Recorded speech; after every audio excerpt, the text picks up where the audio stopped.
This is Gemara Baba Kama Daf Chof Gimel. And we're picking up on the bottom of Chav Beis and Mebeis, and we are middle of a lengthy discussion of Eisha Mishom Chitzav or Eisha Mishom Imaynak. Excuse me, why is one obligated if his Eish damages? Is one obligated because it's chitzav, it's considered like he shot something off, it's an extension of himself, or is he chayiv because mimaynai, it's a form of his property damaging like his animal damaging? Says Rava, 3 lines from the bottom, Chav Beis and Mebeis, Amar Rav, Misayeh alei Rav Yechanan, I'll bring a raya to Rav Yechanan, who you remind yourself, hold the Isha Misham Chitzav, that your fire is your arrow. So it says Rava, Kra Umasnita, a dual raya. The Pasuk's a raya, and the Mishnah's a raya. Kra is a raya, del sev ki teitze. When the fire goes, teitze me'atzma. Sounds like it goes on its own. But then the Pasuk says, Yishalem amadir as habeira, that he that burned down the beira shall pay. Sounds like you yourself are doing it. So one hand it says me'atzma. On the other hand it sounds like the Bailim themselves. Shema mina, says the Gemara, how do we reconcile the two psukim? Eishai mishom chetzyav.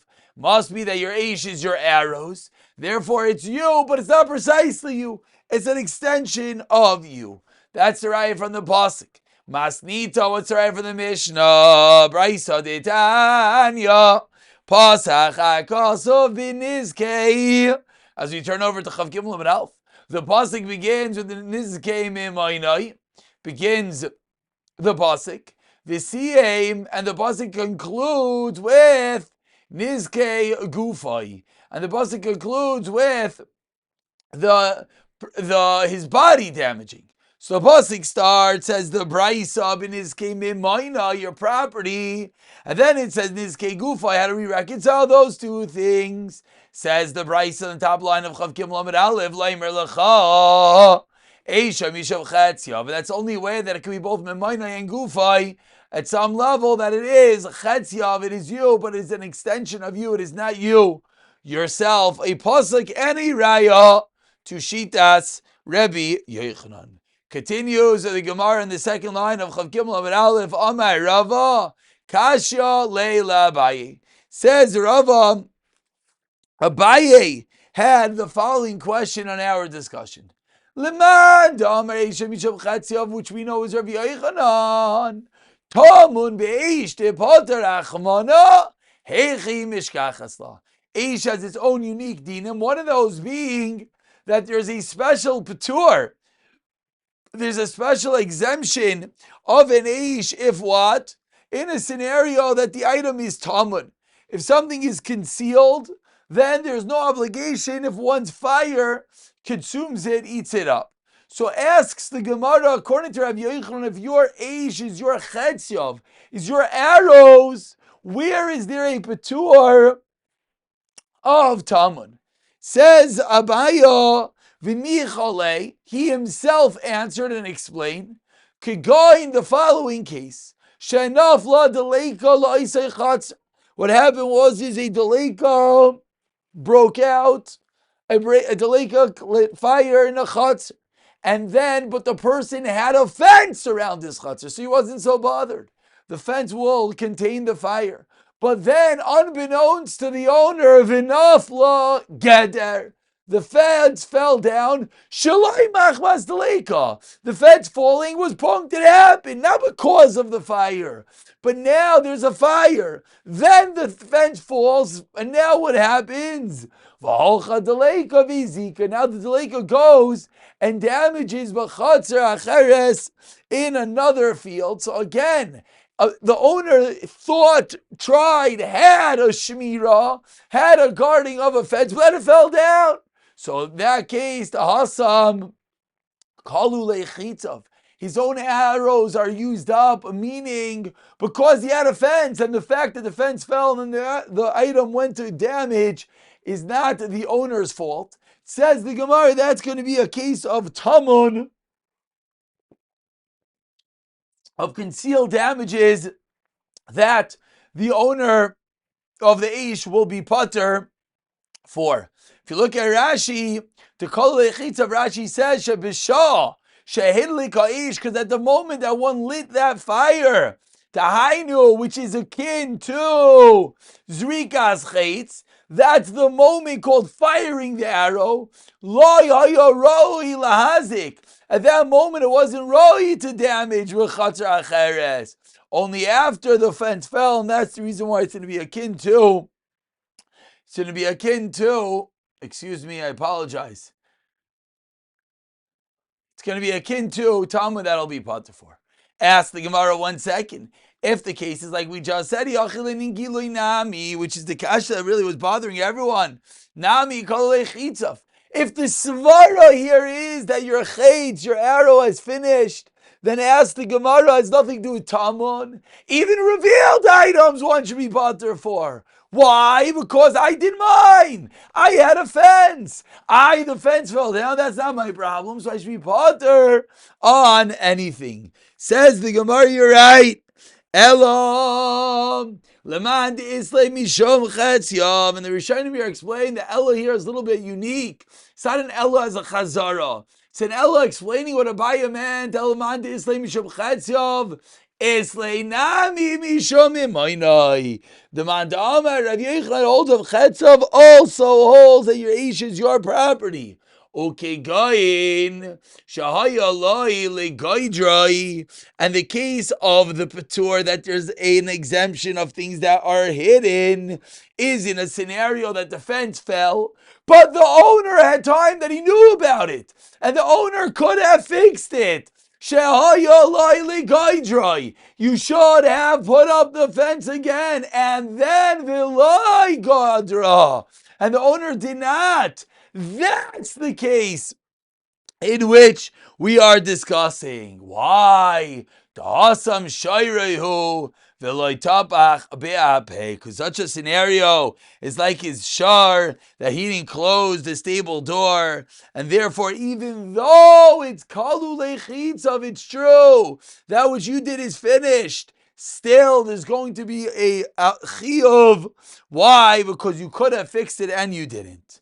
Ask the Gemara 1 second. If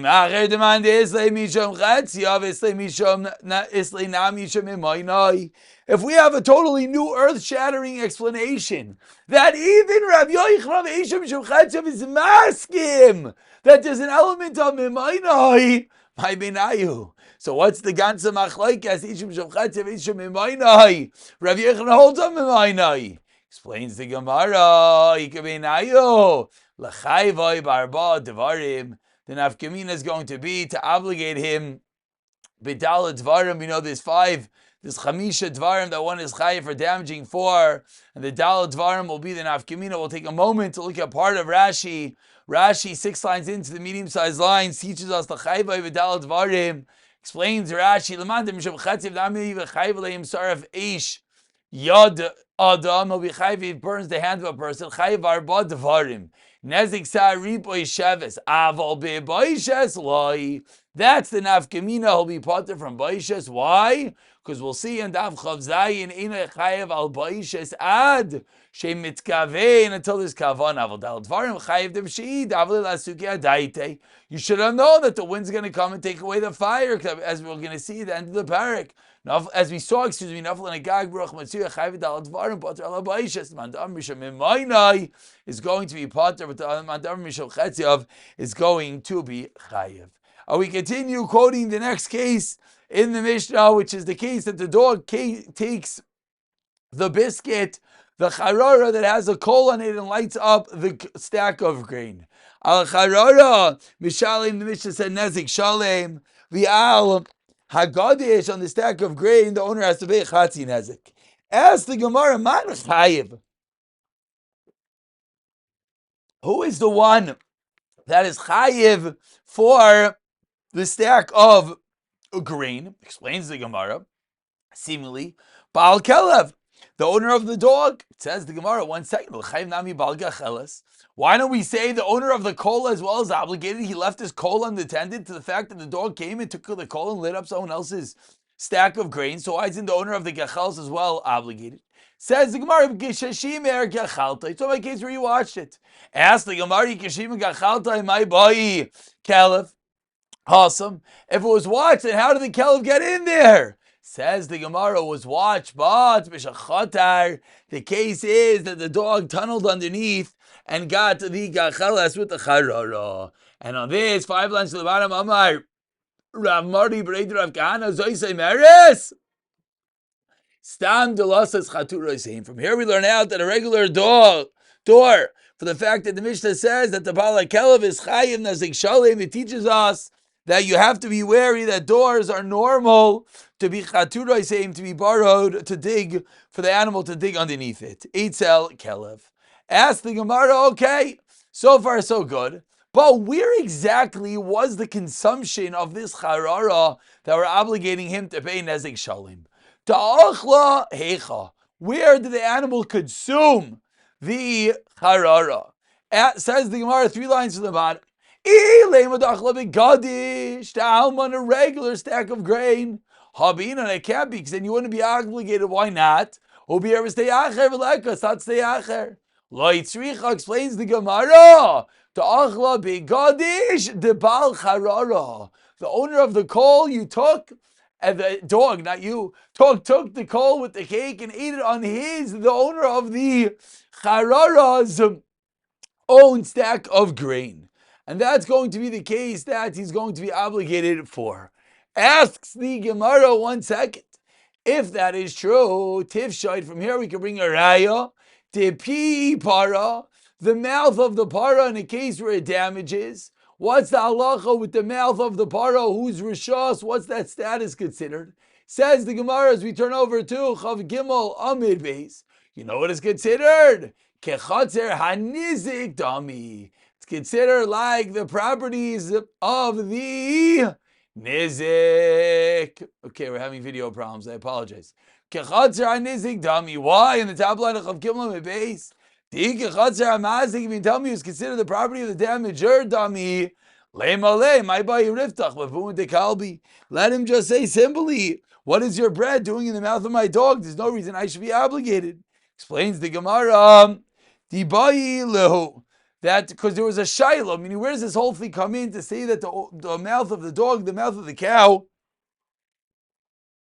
has the status of a certain property? Says the Gemara, the 3rd line down, there was a shiloh.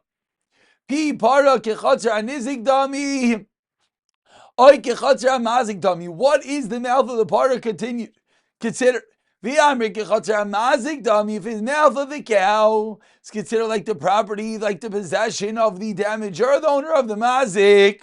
Ask the Gemara, fundamental shayla. Shein the chayv rachmanei could there ever be obligation of shein of an animal eating something if we know that shein is only obligated where? Has to be someone else's rishos. And if the mouth of the animal is considered the owner of the animal's rishos, it's not stay acher. Continues the Gemara, Amar of Mari Breder of Kahana Kigoin. Shenischacha bekoisel, and also the animal scraped against the wall for its own benefit. Vitinfa peirais lanasa. Those are going to be the cases that we are discussing. Those are going to be the cases when we ask Shane, that how is it chayiv? It's these 2 cases, not precisely with the teeth, but they fully damage the item even without using their mouth. Maskiv lamar zucha be'asmar zucha v'abina kaishev ha'agala tumai. A fundamental ingredient in Shane is that the item is completely destroyed.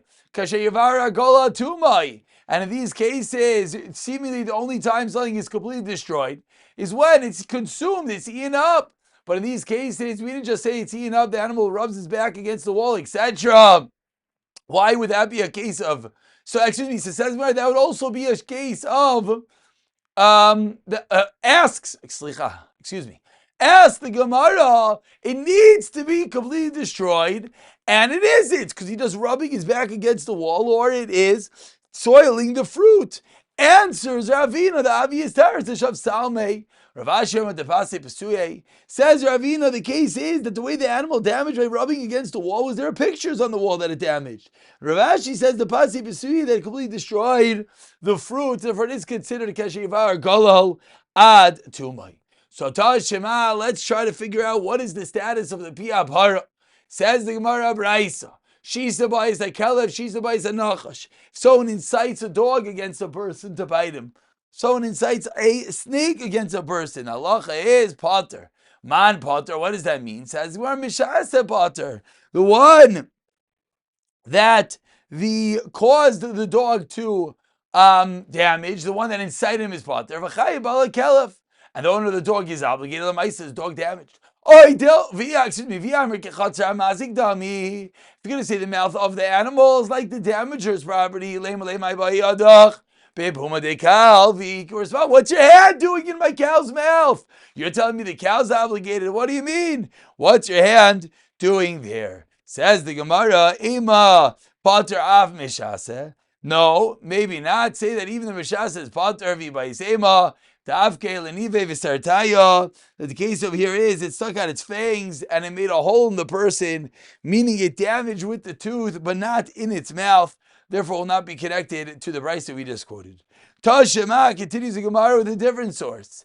Hey Shebayis Anachash. What's the status of one if the Nachash stabbed its fangs into the skin of a person? What's the halacha? Review the mechayev chachamim paitrim. According to Rav Yehuda, that just said that the animal is obligated for biting a person. Ad eres nachash bein shinavu. I made is the poison of the snake between the teeth of the animal. Lefikach makish b'sayif v'nachash be'pater. And therefore, the one that caused this story to happen, the makish, the one that incited, he ostensibly caused it to be killed. Therefore, get sayif, whereas the snake itself would be pater. The divrei chachamim eres nachash me'atzma meiki. No, the eres of the nachash comes out on its own, and therefore it's not something one is going to be obligated for. Lefikach nachash b'skila makish pater. So now says the Gemara, this is what we were looking for. V'amrit b'shlama. P part of the mouth of the part is kechatzer hamazik. If you're going to tell me the mouth of the animal, it's considered like the damager's property. Leimalei my bayadach bepume dechavi. The same tarakash we said before. Why doesn't he just say, "What's your hand doing in my mouth, an animal's mouth?" Says the Gemara, "Linikatol loyamrina numna teimra." Where do we know this from? The Tanya hanichlas kechatzer balabais shaloi bershos. The shar is keeping guard and it bites you. Omeis, what's the halacha? Shar v'skilo bailim beturim min ha'koifer. Bailim beturim min ha'koifer? Ask about really why the owner is exempt from koifer, the payment made when a person is killed. My taima. Tamar le bershusi, my boy is shayra. What's your shar doing my rishos? Ay nami le malay, my boy is bershusi. What are you my rishos? Elini katalo says the marlay amrinan. There's no shayla. Hanu easy debate. Turi damimasi lehol Rav Yosef Amrle Abaye said Abaye zelaim lehol lemarayu d'lsaninu says Abaye, go tell their owner they should be careful. Keep the animals inside; they're damaging. Amar li amayle. Excuse me. Let's say ninu. Amar le amay izel. Why should I go? Amay. Amar le amay izel. Why should I go? If I go, they're going to tell me that you should put up a fence in your field. So says the Gemara, 1 second. And let's say there is a fence, what it's that it climbed in and dug underneath. Inami did not good let's all fell at night. Those are going to be the cases of Shane and nothing else. Machsav Rav Yosef Itema, Rabba de Salkin Leila and Nechatin Letachta, Hani Easy de Shuka de Mefsadi, Maserin Bimarayu. So we conclude that they announced as follows: those going for Bavel to Eretz Yisrael, those going for Eretz Yisrael to Bavel. Hani easy these goats, the Shuki of the Shuk, the Mafsadi that caused damage. Masrinan b'Marayu Treo Tlasa Zimna. We warned the owner 2 or 3 times. Isai V'Ilai. We tell them, say, go to the shlachtais, go to the butcher's place and take your money. You can't keep the animal itself around. We'll pick it up from the Mishnah on the next year of the Siyata Dishmaya.